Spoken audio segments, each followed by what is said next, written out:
Hello, everyone. My name is Anjali Buthat. My pronouns are she, her, and I am a Community Engagement Masters of Education student at Merrimack College. Today, I'll be sharing Self-Advocacy in the Exam Room, Tools and Techniques for Contraceptive Care, my capstone project for this program. As you may know, contraceptive care has a long history of violence towards marginalized groups across gender, race, social class, and ability that unfortunately continues to this day. This negatively impacts the health and well-being of the 61 million people in America who could become pregnant. As institutions make needed systemic changes to improve care, community education provides a space where participants can build knowledge of oppression and practice self-advocacy skills to minimize harm and maximize benefit. Some key words and concepts for this project. Stratified reproduction is the phenomenon created through white supremacy and xenophobia that encourages the fertility of privileged groups and oppresses the fertility of marginalized groups. So, for example, a white, middle-class, able-bodied woman may experience challenges in accessing sterilization as a chosen form of birth control, where immigrants, Black, Indigenous people of color, and folks with disabilities may experience coercive options counseling, or, as has happened across the history of the United States of America, forced sterilization. Self-advocacy, a term from the disability rights organizing space, is the ability to articulate one's needs and make informed decisions about the support necessary to meet those needs. Person-centered contraceptive care, a big reason why I started this project in the first place, is contraceptive care access grounded in person-centeredness. Note that that does not say patient-centeredness. And this prioritizes individual well-being and positive experiences with healthcare instead of focusing on just preventing unintended pregnancy at the potential expense of someone's autonomy. The method and goals for this project, as a methodological approach, I utilized an empowerment framework to situate individual contraceptive care experiences in the larger historical and sociocultural context of sexual and reproductive health care and contraception, so participants can reflect and build self-advocacy skills as they utilize new tools and techniques. After the workshop, participants were able to design and name their reproductive life plan and contraceptive needs, recognize and employ self-advocacy skills, and utilize tools and resources when accessing contraceptive care.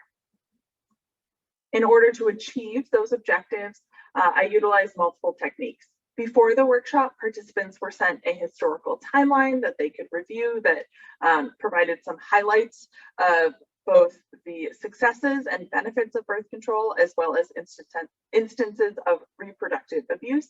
Once in the workshop, participants heard some lecture around contraceptive care and self-advocacy strategies, as well as some group discussion space, both in a large group and in breakout rooms.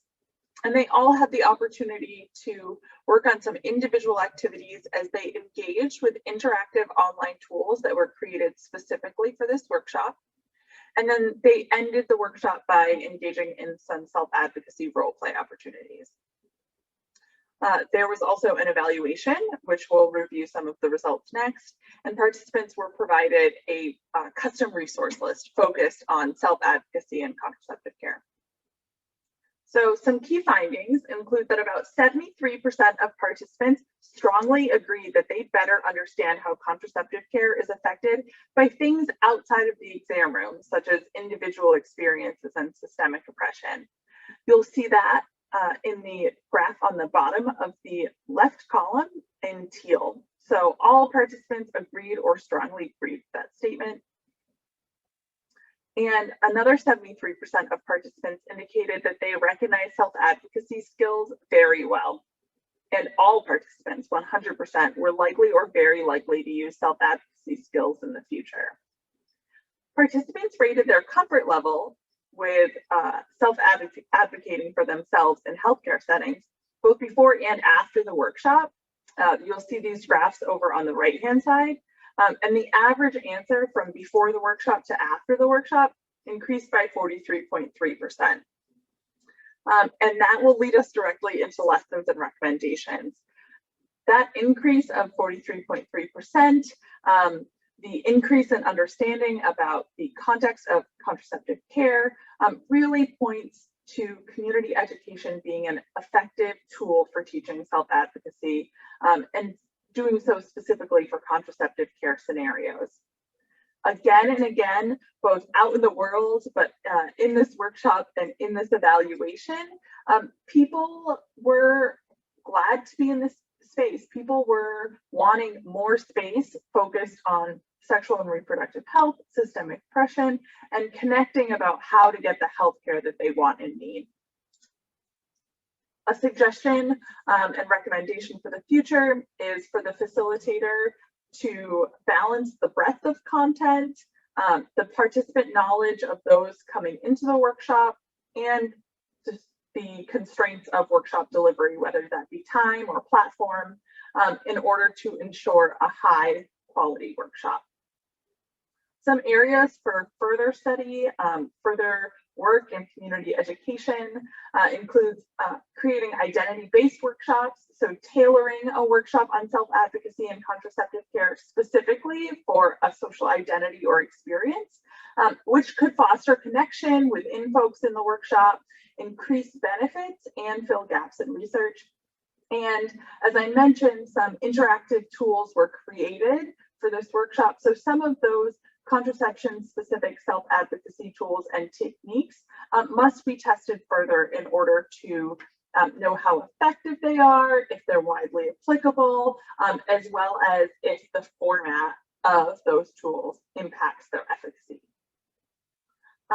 So as a person who accesses sexual and reproductive health care and has spent years in both peer and professional roles connecting with people around contraception and sexual and reproductive health, this issue is deeply important to me on both personal and professional levels. Addressing the systemic oppression that still fills the contraceptive care space is imperative. It must happen. We need to make this change happen. But we also need to increase access to information about healthcare and self-advocacy skills so patients can hack the system in the meantime. People can have the tools they need to minimize harm and maximize their own benefit and well-being. Thank you.